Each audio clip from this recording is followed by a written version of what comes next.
Thank you and welcome to the Women's Caucus for Art Business Meeting. Today we're going to have a roundtable discussion on the occasion of WCA's 50th anniversary. WCA began in 1972 at CAA, and so it's appropriate that we are back here at CAA 50 years later to discuss our history, but also look forward to our future, right? So I'm going to start with introducing everyone. Many of the people here already know these women here, but I'm going to go through anyhow. My name is Laura Morrison. I'm the current president of the Women's Caucus for Art.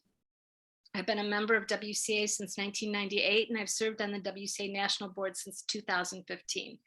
I grew up in Chicago and attended the University of Illinois at Urbana-Champaign, where I earned a BA in graphic design. I joined WCA when I moved to New Hampshire and decided to shift my focus from design to fine art. I'm a fiber artist working primarily in sculpture and the gallery director for a small gallery in New Hampshire, where I curate several group exhibitions each year featuring local and regional artists. Judith Brodsky. Judith Brodsky is an American artist, curator, and author known for her contributions to feminist discourse in the arts. She received her BA from Harvard University, where she majored in art history, and an MFA from Tyler School of Art at Temple University. She's professor emerita in the Department of Visual Arts at Rutgers State University of New Jersey. Printmaker herself, Brodsky is founding director of the Rutgers Center for Innovative Print and Paper in 1996, later named the Brodsky Center in her honor in September 2006, and which later joined the Philadelphia Academy of Fine Arts in 2018. She was also co-founder with Ferris Olin, who's here, of the Center of Women in the Arts and Humanities at Rutgers University in 2006.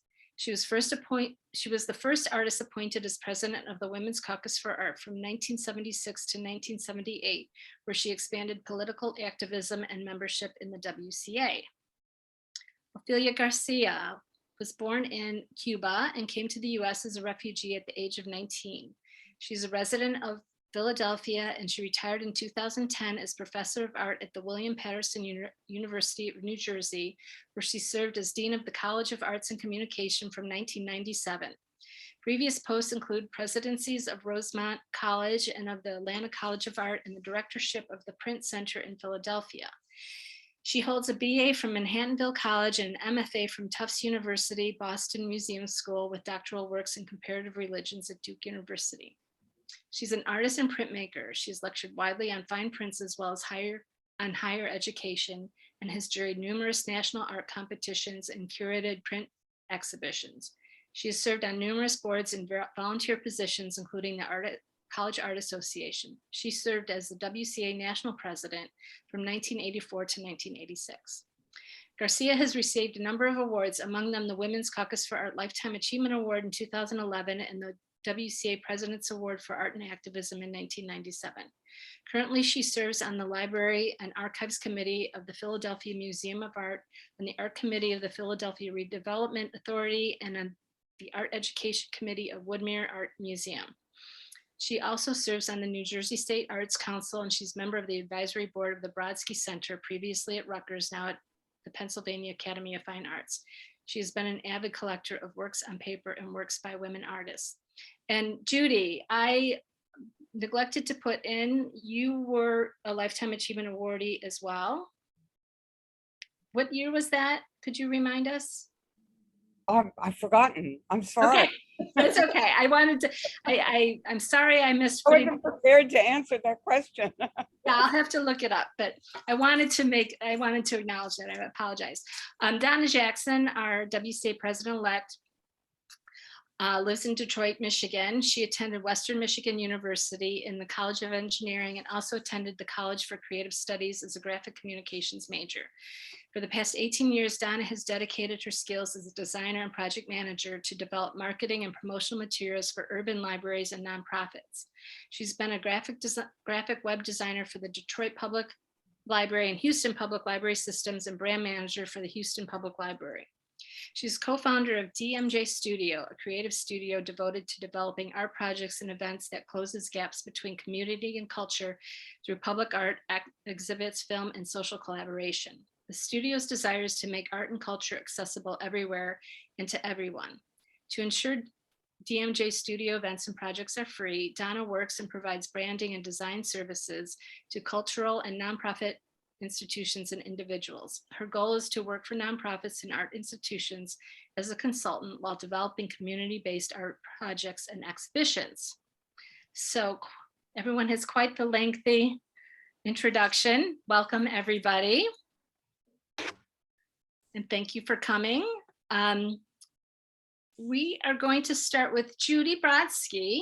She has put together a slideshow about WCA's history to kind of get us going from the start 50 years ago. And so Judy, you're welcome to share your screen and share the slideshow.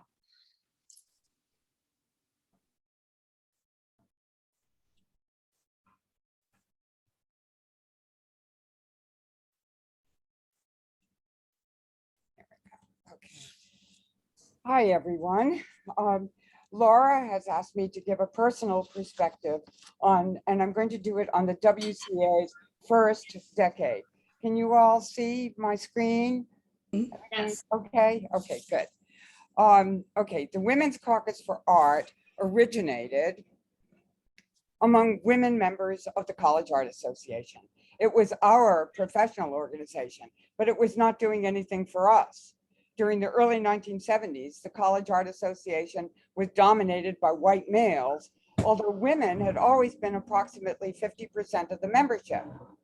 We belonged to an organization that was supposed to act on our behalf, but rather than helping us in our careers, it was hindering us.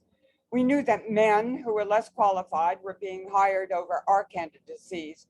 We knew that we were department slaves at the lower end of the hierarchy, required to take on heavier course loads and of course paid lower salaries. I should say though, we were all white women. During the 1960s, CAA had made some efforts to diversify. The art historian artist David Driscoll, artist and for a period the head of the National Endowment for the Arts Benny Andrews, sculptor Richard Hunt, artist but at that time MoMA curator Howardina Pindell, all served as board members, but nothing really changed the CAA elitist culture focused on white male art historians at the top until the caucus came along. The caucus itself woke up towards the end of the decade. In the early years of the 1980s, women like Ofelia Garcia and Faith Ringgold raised the issue of race and ethnic diversity as being as important as gender equality. We were all white women in the early days of the WCA, but we did lay out the path for all women, later for Black and brown women, it's true, in terms of employment, opportunity, equal pay, and access to professional advancement. I was introduced to WCA by Diane Burko. Diane and I knew each other through Philadelphia Focuses on Women in the Visual Arts, the first citywide celebration of women artists in the feminist art movement, which she had initiated. Mary was coming to the end of her term and looking for a replacement. She asked Diane to take the position, but Diane declined and suggested that Mary talk with me. I accepted. Involvement with the feminist art movement through Focus had changed my life, and I wanted to continue to be involved. Ann Harris, Ann Harris initiated a survey to obtain the statistics to back up the anecdotal information. In a 1973 article in the Art Journal, Harris reported on some of those anecdotal episodes, as for instance, when two women qualified in American art history were passed over for positions in that field, and the institution hired a male medievalist instead. It's impossible to separate out the histories of the WCA and the CAA Committee on the Status of Women in those days. The two worked hand in hand. Linda Nachman was the first chair of the CAA committee, and she was followed by Ann Sutherland Harris, while Harris at the same time was president of the newly formed WCA. When I became president in 1976, we would meet in Miriam Shapiro's loft in New York the night before the CAA board meeting to talk about the strategies for the meeting. Several feminist women were on the CAA board at that time, and until 1978, the president of the WCA also was invited to the board meeting, but not to participate or vote. Barbara Ehrlich White and her husband, who was a statistician, analyzed the figures from Harris's WCA survey. Their work revealed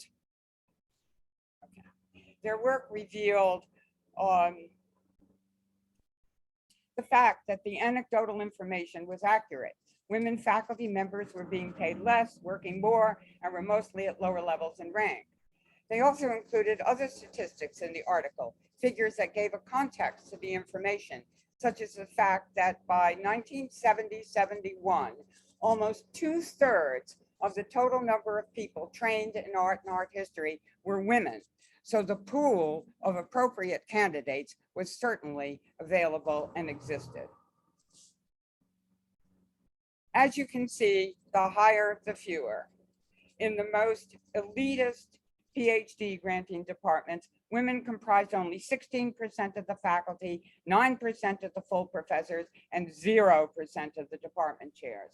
H.W. Janssen's survey of the history of Western art was the most widely read textbook in art history. When asked, Janssen himself said that no women artists were worthy of being in the book. White quoted statistics that showed how masculinist the art world was, privileging white male artists not just in art history studies, but also in museum collections, gallery exhibitions, and reviews. In 43 years of exhibitions, the Museum of Modern Art had mounted 1,000 solo exhibitions, 995 of white male artists and 5 by women. The comment was that no wonder they were called one-man shows. All of us old-timers are familiar with these statistics, but it's good to remind ourselves of them now and then and realize how far we've come when we get discouraged about how far we still have to go. It's also important that the next generations know about the revolution that we brought about, which they have continued and built upon to achieve further inclusivity, diversity, and equity in addressing the binary patriarchal system at its core. During the 1970s, women faculty members brought suits against their institutions for discrimination in salary, advancement, and hiring. Based on the experiences of these women, the WCA produced a guide to help women through what was a debilitating and sometimes humiliating process. The WCA undertook a number of additional initiatives. Women were concerned about issues that arose in their personal lives, such as childbearing and retirement. The WCA succeeded in persuading the CAA to include pregnancy benefits in members' insurance policies. I remember Eleanor Barton never letting go of the issue of the differential between the pension payments to men and women. Based on life expectancy tables, women retirees received lower monthly pension payments than men. Eventually, CAA succeeded in convincing TIAA-CREF to make the payments equal. The WCA made sure that the CAA continued to support the principle of affirmative action. And WCA art historians were successful in changing the rules of the Porter Prize to accommodate the fact that women received their PhDs later in life than men. We never thought of the WCA as separate from the College Art Association until the CAA Board of Directors declared that it could no longer call itself the Women's Caucus of the College Art Association. Mary proceeded to establish it as a nonprofit organization in its own right. Separating from CAA at first seemed painful, but then became a positive move, allowing the WCA to develop a set of its own programs rather than only reacting to CAA's patriarchal structure. In 1977, the WCA mounted its first full-blown conference in Los Angeles and its first national exhibition, which was funded by the National Endowment for the Arts, one of its first grants supporting the feminist art movement. Sheila de Bretteville designed a poster that did double service as a catalog, listing all the curators and supplying some information about each artist. The exhibition included over 100 artists selected by curators in various regions of the United States, and it was a who's who of women artists at the time. The year 1977 also saw the only conference held by the United States on the status of women. We made sure that women artists were represented by creating the Coalition of Women's Art Organizations with the late Cynthia Navarrete, founder and publisher of the Women Artist News, and mounted a series of sessions on women in the visual arts. The Blaffer Galleries at the University of Houston hosted the exhibition we had created for the Los Angeles conference. The following year, the CAA and WCA met in New York. We invited Joan Mondale, wife of President Jimmy Carter's Vice President, Walter Mondale, to be the keynote speaker. She had taken on the White House portfolio for the arts. She presided over the opening of our second national exhibition. We received wonderful press coverage, including the New York Times, which declared that it was Women's Art Week in New York and quoted Joan Mondale's keynote address, her first openly feminist. Mondale asked, "What happens to the women artists who make up the 75% of the graduates from American art schools? If more than 50% of the PhDs in art history are awarded to women, where are the women museum directors? If women dominate the field, why aren't there more of them at the top of their profession as well?" We are still trying to answer her questions today.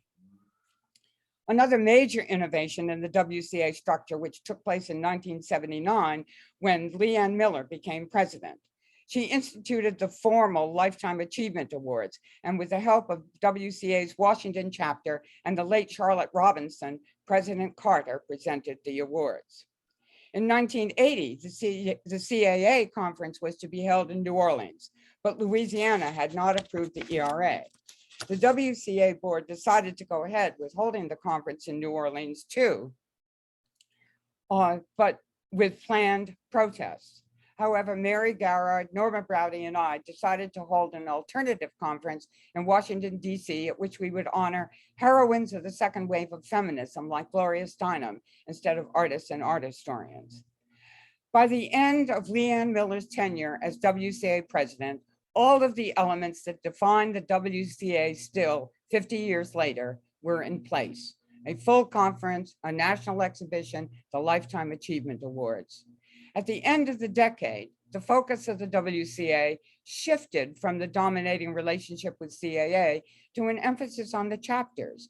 Mary Garrard had established the first chapter in Washington, D.C. Chapters proliferated at an astronomical rate during my tenure, with more than a dozen and a membership over 1,500 by the end of my tenure. The focus was also shifting to broadening the membership and its goals to include Black and Brown women. Faith Ringgold proposed a project to collect information on Black and Brown women artists, art historians, and curators as a resource for institutions to use in considering new hires. Unfortunately, it was never completed.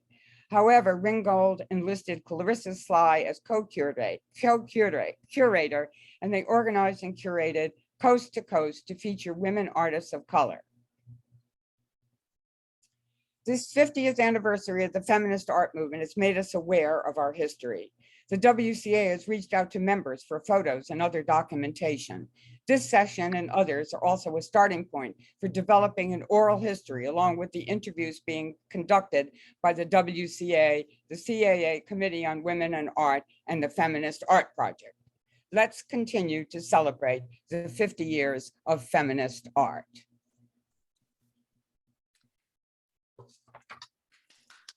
Thank you, Judy. That was amazing.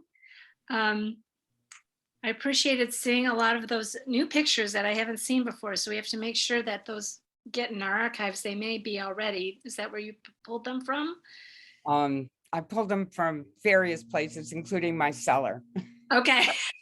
Well, we got to get those cellar pictures in our archives. So thank you so much. We're going to move on to a little discussion time about our personal experience and history with WCA. So I wanted to start with Ophelia, talking a little bit about how she first got involved in WCA, your experience in WCA, whatever you'd like to talk about. Well, thank you. You sent us a couple of questions. And I joined WCA and CAA at the same time. In 1972, I was finishing my MFA and had begun teaching. I was in Boston at the time, and there was a strong interest in women's studies in certain institutions in the area. But for me, who had gone to a women's college as an undergraduate, it was a very congenial setting to ask the questions of where are the women and what are the women doing, and to find that it was exactly the right moment, because as Judy has described, there was it was coming to a head, the questions between CAA and WCA, both of which I then joined. I found, for me, it's been an important continuous link, though I have been less active after my presidency. I have the feeling that it's set up in such a way that we fall apart, or at least need a time to regroup and recover from this, what is required in those 2 years, or at least it was for me at the time. I found it invaluable. I was already an administrator part-time while also teaching, and yet the things I learned as president have served me the rest of my life. And when we ought to find a way to talk about what the caucus has done for the members who participate in their leadership. When you have to work with others to put together, practically without staff, a conference, events, exhibitions, these are skills that remain with you. I wish we could have a kind of fellowship or some way of organizing people and encouraging others to participate in leadership. For me, the caucus provided a community at a national level. I wasn't necessarily in places where there were very active chapters, but there was always a connection with the national. And it's a little hard to look back and say 50 years, but here we are. I was reminded just this past week that it was what kind of a time it was. Ms. Magazine is now 50 years old also this year. So we were not the only ones, but we certainly were very visible in our agitation for women's rights. During my time, one of the things that I was interested in and has been mentioned, I think I asked and then appointed Faith Ringgold as the Vice President for Diversity, because it was a concern that we were such a group of white people, and I certainly was aware of the fact that there weren't too many Latinas in the group. It's hard to, that was 84 or 85, it's almost 40 years ago. And we've made progress, but I'm afraid it's, in my opinion, insufficient progress. We have to figure out a way to do better. Faith was a delight to work with. The directory, and she had her own trajectory to work on, and I'm delighted that she's been so successful. When I think of the 2 years that I was president, 84 to 86, I had the great advantage of being president during two large opportunities, two large conferences, Los Angeles and New York. We had admirable chapters at the time in both, and great leadership in both. They were really critical to the success of the caucus at that time. I think that I should have done more and better in a couple of areas. I regret that we have not been sufficiently established, by which I really mean simply or primarily staffing. We have been a volunteer organization for 50 years. We are perfectly capable of figuring out a way to raise the money and make the commitments for ongoing staffing so that the leadership of the caucus can engage further in inventing a future and less in figuring out how to live in the present and to conduct the normal routine activities. So I think that in part because we had great growth in membership among artists who perhaps were not engaged in teaching or were part-time teachers, etc. There was a kind of anti-establishment notion. But to me, we can be seen a little bit like the women's committee of almost any institution or museum, not necessarily central to the profession to the degree that I think we are.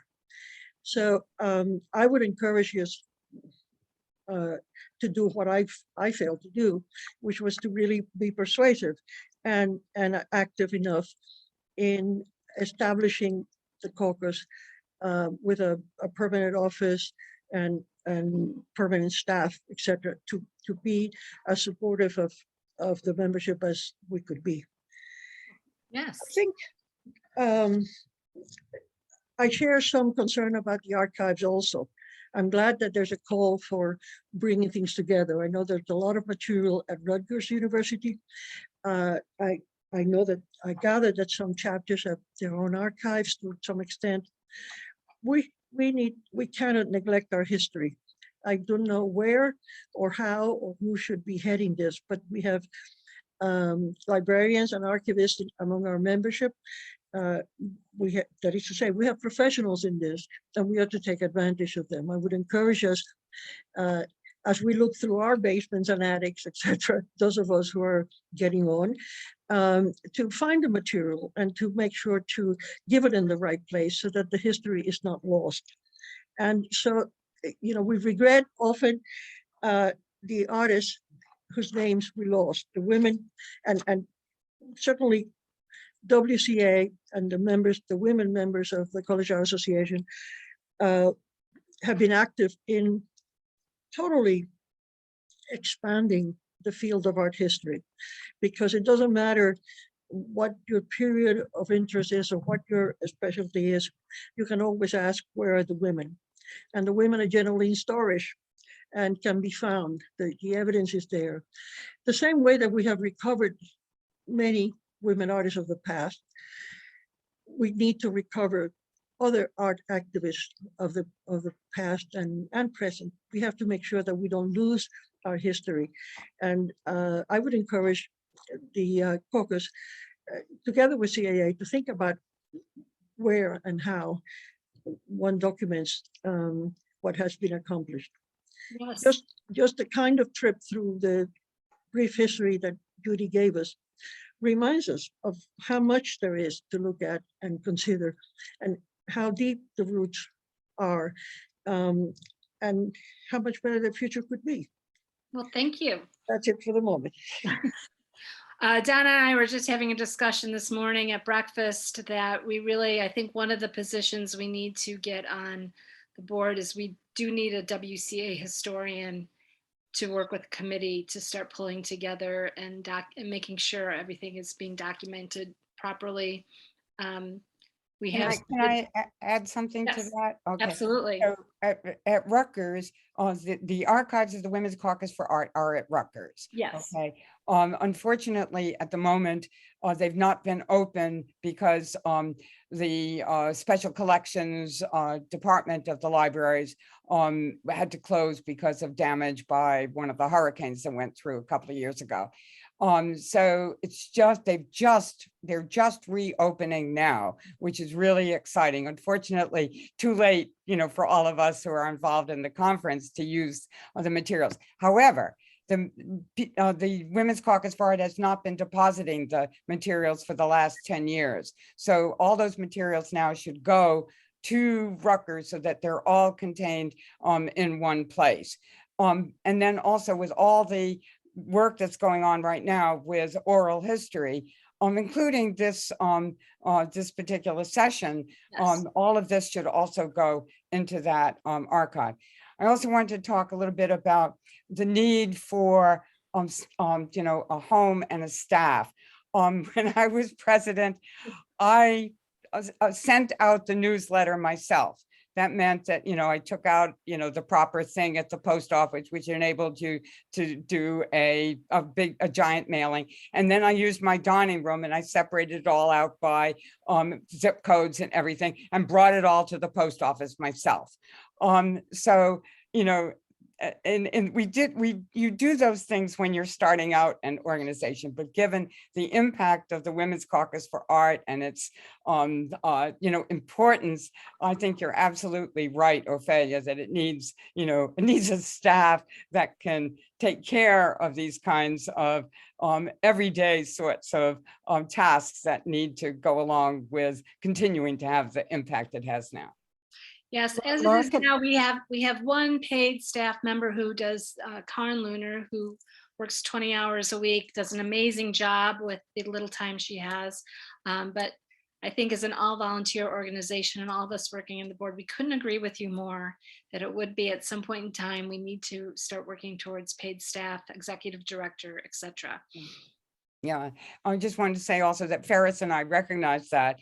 And when we, you know, established the Institute for Women in Art at Rutgers, and we housed, you know, the office such as it existed for the Women's Caucus for Art, the idea was that at least it would have a place. Yes. You know, and then unfortunately we had limited staff ourselves, you know, so there wasn't any way for us to supply that other than to provide, you know, a home. And then we did the same thing with a feminist art project, because, you know, you really need an institution of some kind or develop the resources oneself. Before we keep moving forward, Judy, I would like to tell everyone if we might have a little bit of time for questions at the very end. So if you want to put a question in the chat, please go ahead and do that, and we will try and zoom through those at the very end. So Judy, I'd like to ask you, you know, how has WCA helped you personally in your career? What has been your experience over the years? Sure. Well, I have to say that being involved in, well, I have to start with saying that it was really being involved with Focus, and with Diane Burko and Judy Stein and Ruth Fine, and, you know, a whole group of young, because we were also young at that time, young women art professionals. And the sense of community that we gained from that, I felt continued when I became involved with the WCA. And I think what Ophelia said is absolutely true. It was a community you felt that you were part of, and it encouraged you to do what you felt you could do. It gave you the impetus and the courage and the self-confidence, you know, to move ahead and to shape a career that was more than just, you know, I don't know, sitting, you know, somewhere and not participating in the greater world out there. So I think the training ground of the WCA was just absolutely enormous.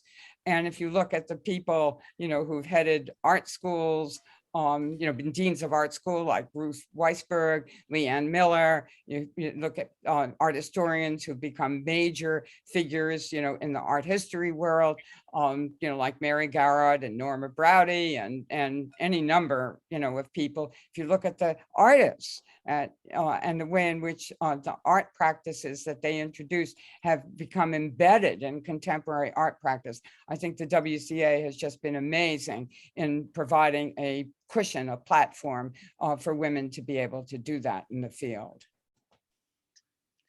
Thank you. Donna, did you have some thoughts? Thoughts in general, or just How so you've become more involved in WCA recently? I mean, Yeah. neither one of us has 40 or 50 years in this organization. I have about 25. Tell us a little bit about yourself.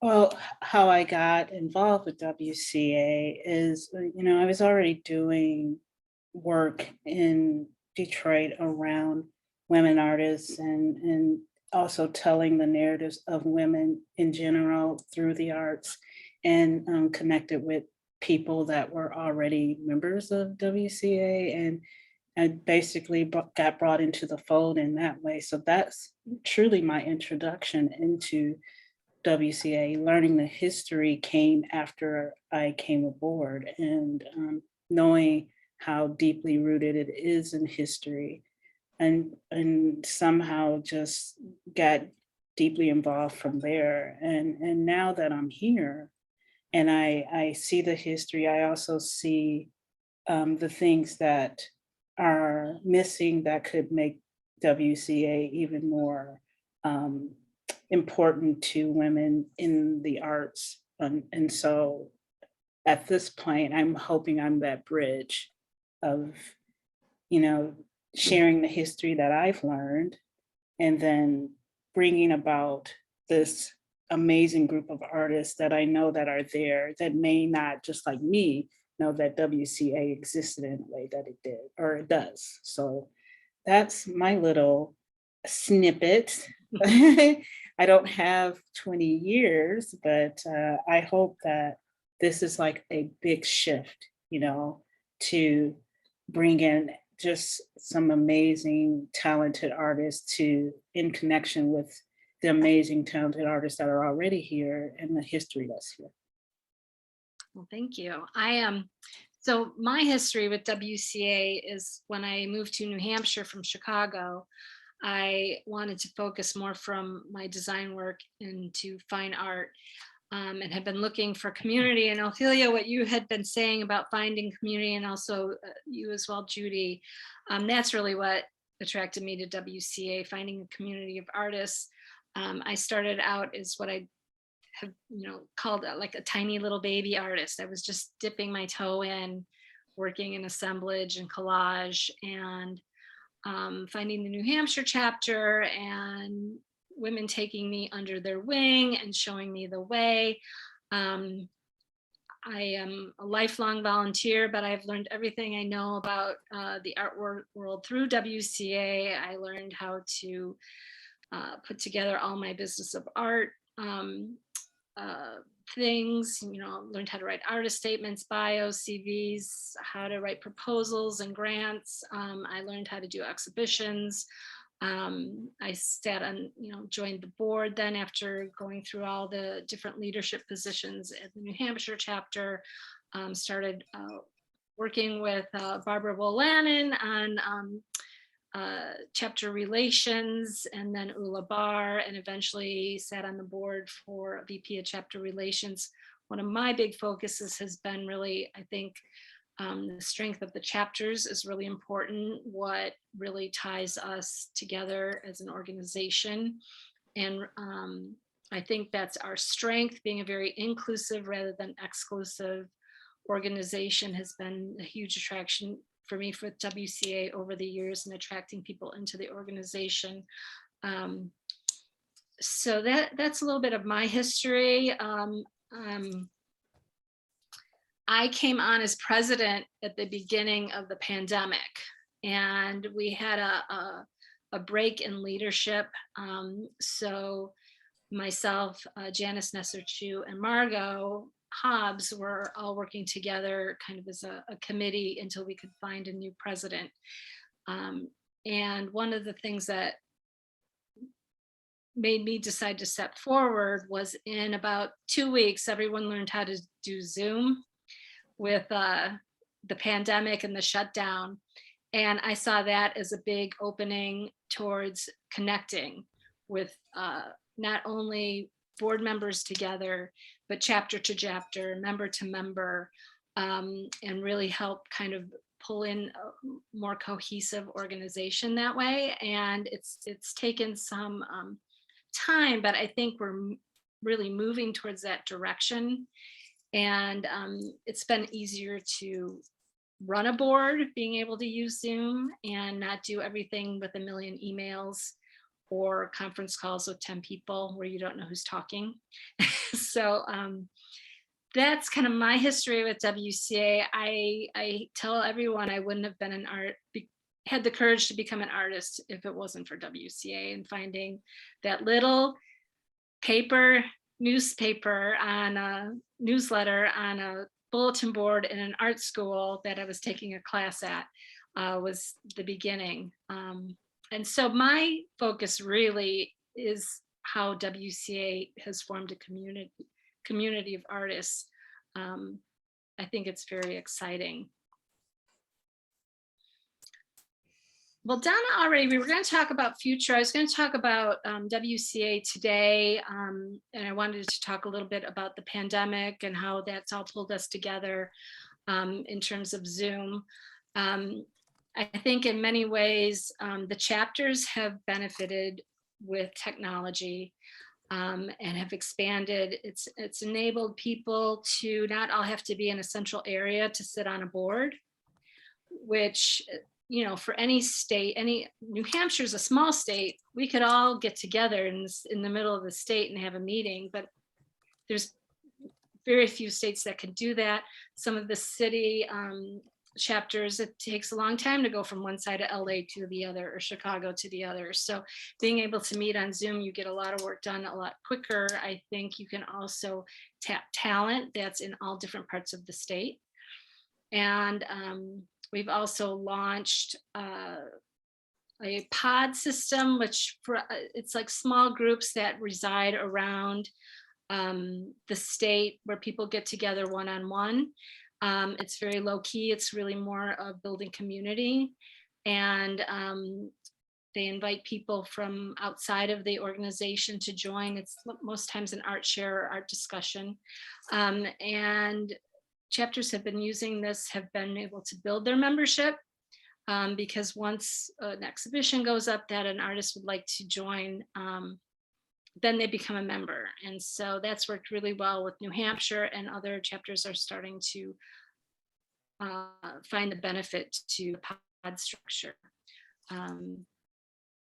So that's kind of how technology has helped. We're going to be working on putting up our programming now for that we were supposed to have for the conference online over the course of the year, being able to offer classes and programs.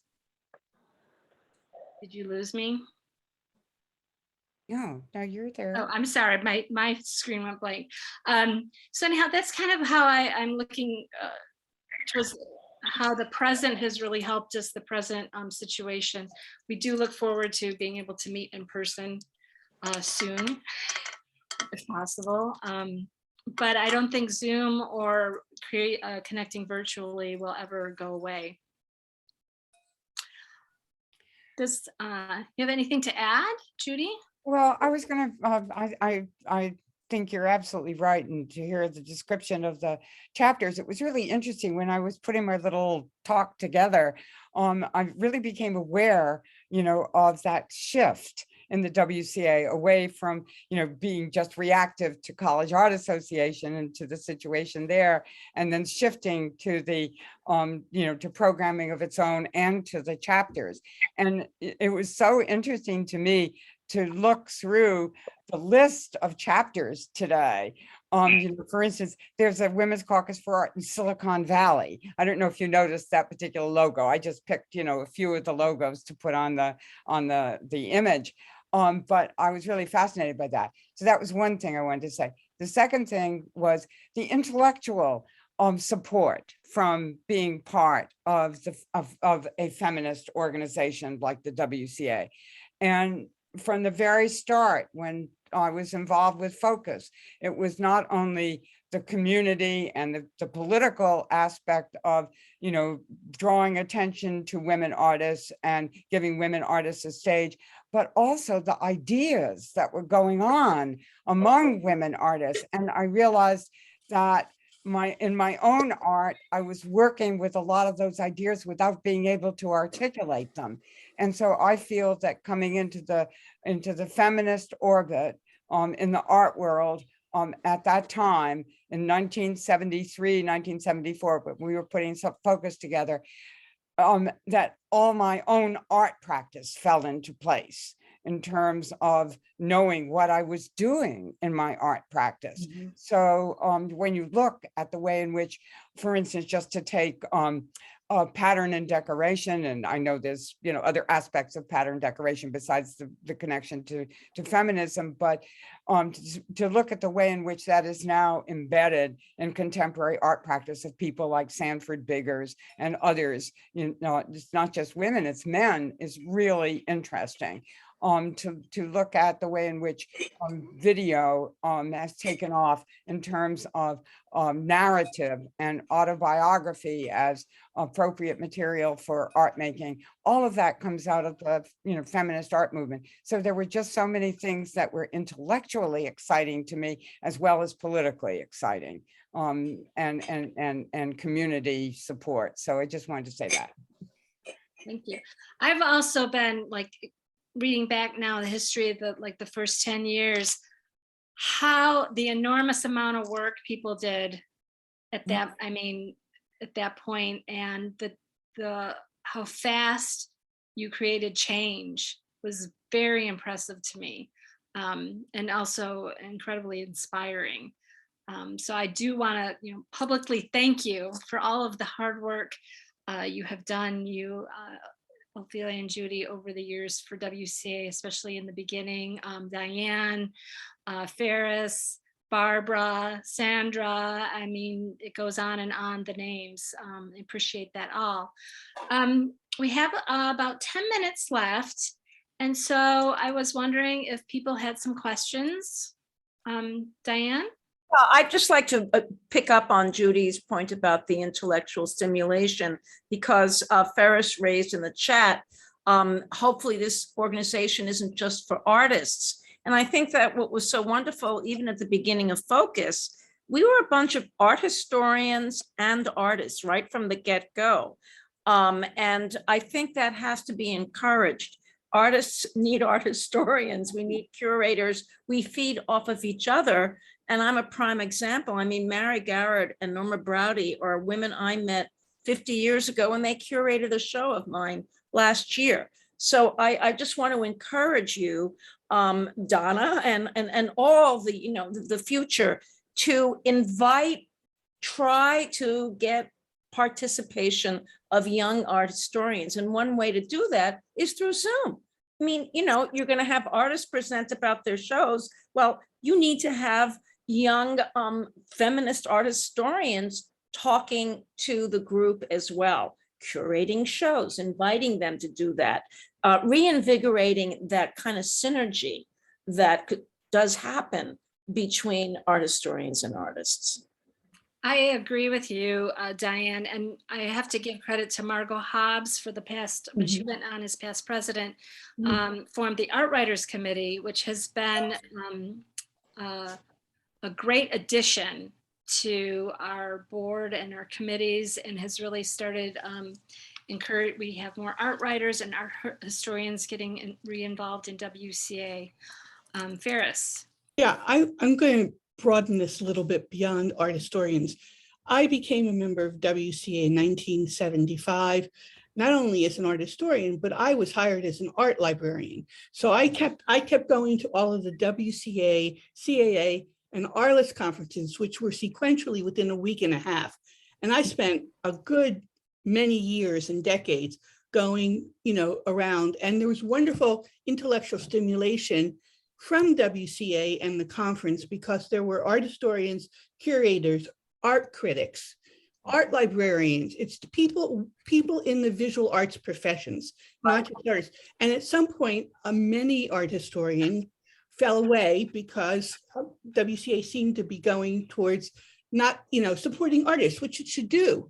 And unfortunately, you lost a whole bunch of people, sadly. And Melanie, and you're right that Margot has reinvigorated it to some extent. But I wanted you to think about not women artists and women art historians, but women in arts professions instead. More inclusive. I would like to, I think Ferris is absolutely right, which I always do anyway. But as you all know, but I also want to say, if you look at the program of this conference and you look at all the different schools that are represented across the country, and not just Harvard, Yale, and Johns Hopkins or whatever, but schools that are in smaller schools and spread out. And so they're there to be recruited into the chapters. So I think that those connections are, just really would be easy to make. No, And I I'm expect good. that there are a number of art historians who are involved in the chapters. as Thank well. you. It smells good. What's that? Admitting you. There we go. Yeah, let me also say something about documentation and archives, and I put it into the chat. Early in the maybe like 78, 79, WCA and CAA were at Philadelphia. And there was a committee between Arliss, WCA, and CAA to talk about women in art documentation, because we were afraid that the documents about women artists would be disappeared. And we're still talking about them. I think that some of the things you could do with WCA is to make sure that the artist members and members in the visual arts professions are making sure they're organizing their archives and preparing them for some kind of institution, so that all of their activities, and you're not going back and reinventing the wheel, or you're 80 years old and you have your archives and you've never done anything with them, and you're tearing out your hair what to do about it. And the other thing I was going to say is that when I started my third graduate career to get a degree, a PhD in art history, I had thought I was going to be doing my dissertation on the history of the Women's Caucus for Art. And if you look in the archives, you'll find a letter from Annie Shaver Crandall telling me that I can do that. I never did it because I couldn't do it at that time. But I bet you could find a graduate student, or get some graduate student who would want to write a history as their dissertation. It would be a wonderful topic. I would love that. Any other questions? We have time for one more, and then we're going to end with Donna saying a few words. Frida, did Yeah, you have a question? right. So this goes back to your point about, and maybe related to Donna, bringing in more people of color. And I certainly was, I have attended some earlier conferences. I was on a panel with Norma Brody and Mary Gerard way back when, I think it was in the 80s. And they actually included my article, Afrocentrism, in their book, Expanding Discourse. And I also was, I participated in the book exhibit that the Women's Caucus sponsored with Sylvia Sly. Oh, Sylvia Sly. I'm sorry, Clarissa Sly. I always get the two names mixed up. So, but, and also I attended some of the events. I think you gave awards to Samela Lewis a long time ago, and maybe Faith Ringgold or some of the others. So I've gone to some of those events, but there, I got my MFA and then much later my PhD, and I've written on women artists, but we have so many things pulling at us, and Afro-American Studies, National Conference of Artists, this and that. So I think that one great thing would be to just try to bring in some younger people,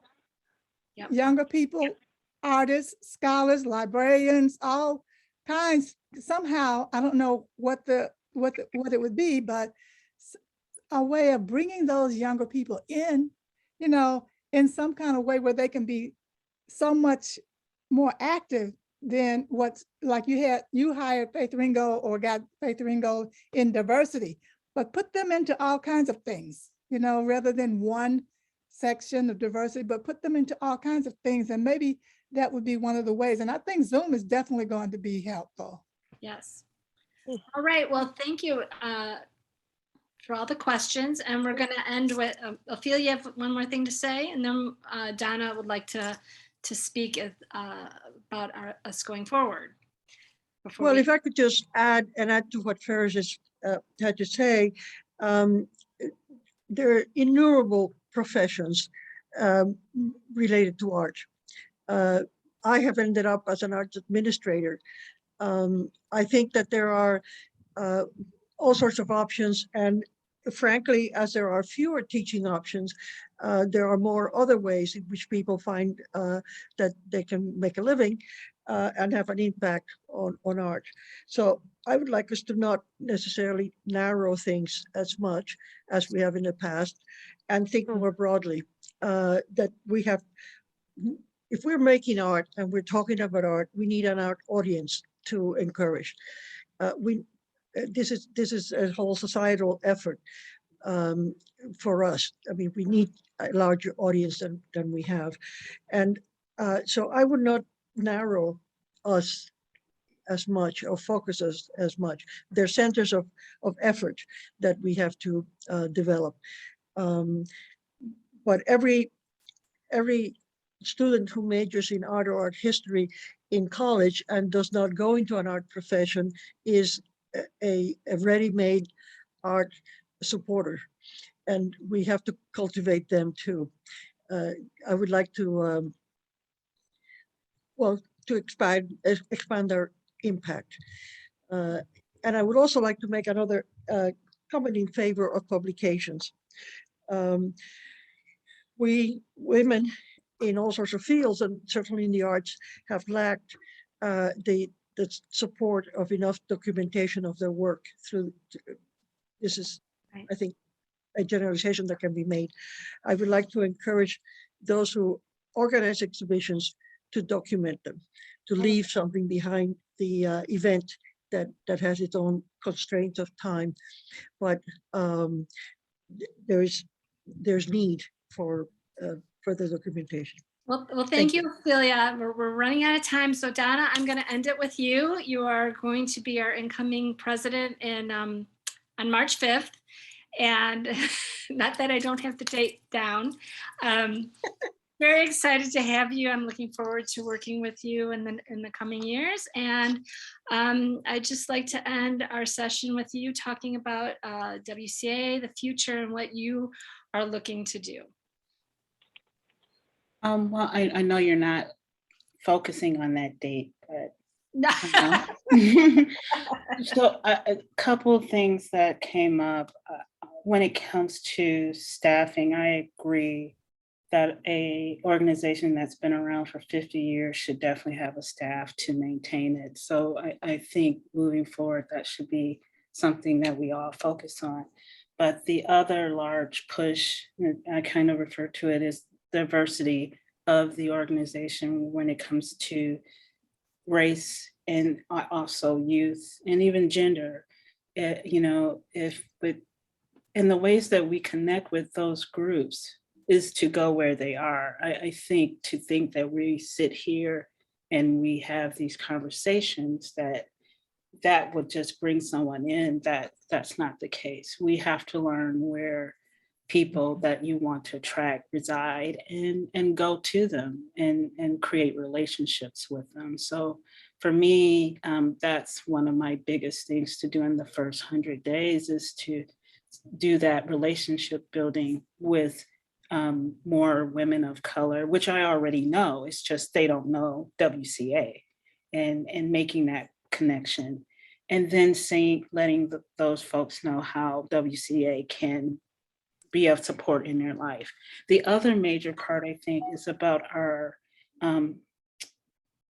what we do as activists. I think that's an important thing to young artists. It's an important thing to artists of color and what those things look like.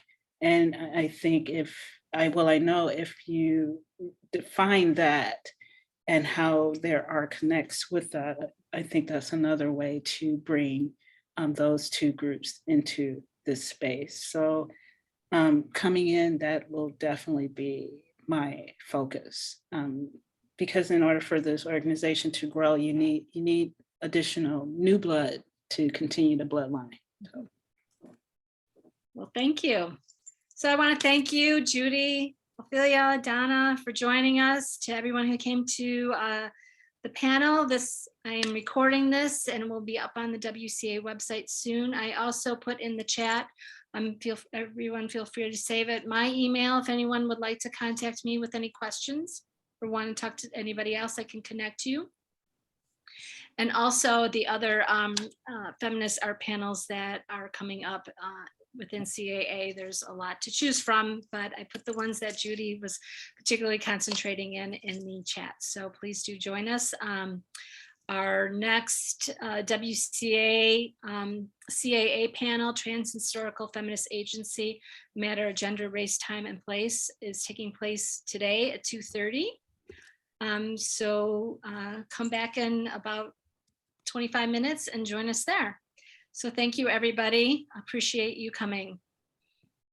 Thank you. Thank you. Bye. Thank you. Wonderful session. Thank you so much. Thank you.